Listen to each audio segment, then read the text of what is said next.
Не так давно я вам говорил, что расскажу интересный случай из жизни Абрека Зелимхана Харачуевского.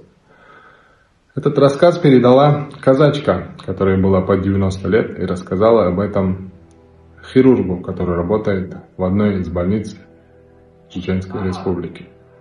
Так вот.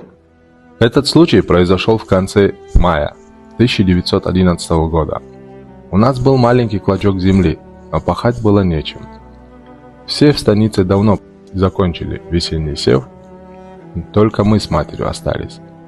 После долгих просьб сосед одолжил на один день старую клячу и никому не нужный весь покореженный плуг. До обеда мы почти ничего не вспахали. Лошадь не могла должным образом тянуть плуг, а в итоге и вовсе рухнула на землю.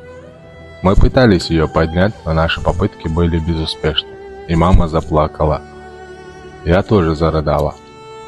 Не помню, сколько прошло времени, но в дороге в нашу сторону ехал всадник в паре с приводной лошадью.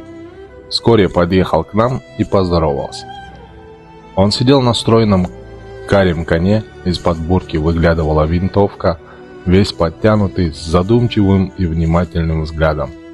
Рядом с его конем стояла высокая серая лошадь, перебирая ногами. Он поманил меня пальцем, передал повод серого коня и сказал: «Бери на здоровье». Мать испугалась и запричитала: «В станице нас обвинят в воровстве, и пристав посадит в кутузку». Зелимхан, а это был он, сказал: «Передай, матушка, старшине, что коня тебе подарил сам Зелимхан. И горе ему, и приставу, если они посмеют вас тронуть. Зелимхан своих кунаков в обиду не дает». А затем, подъехав к матери, высыпал ей на руки монеты, говоря: «Бери, тебе нужней».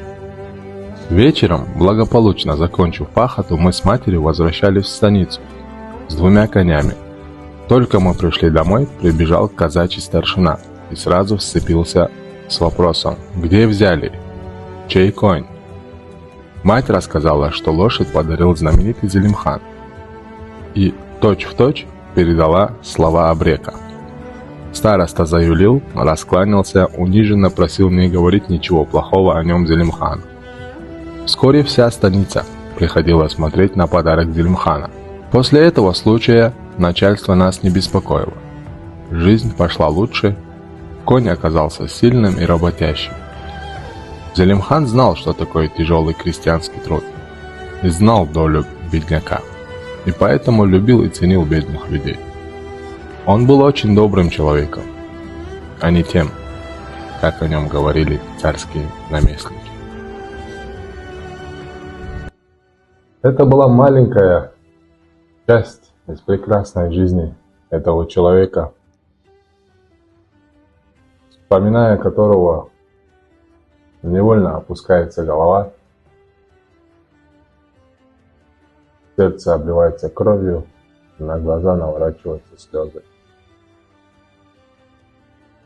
Человек с большой буквы.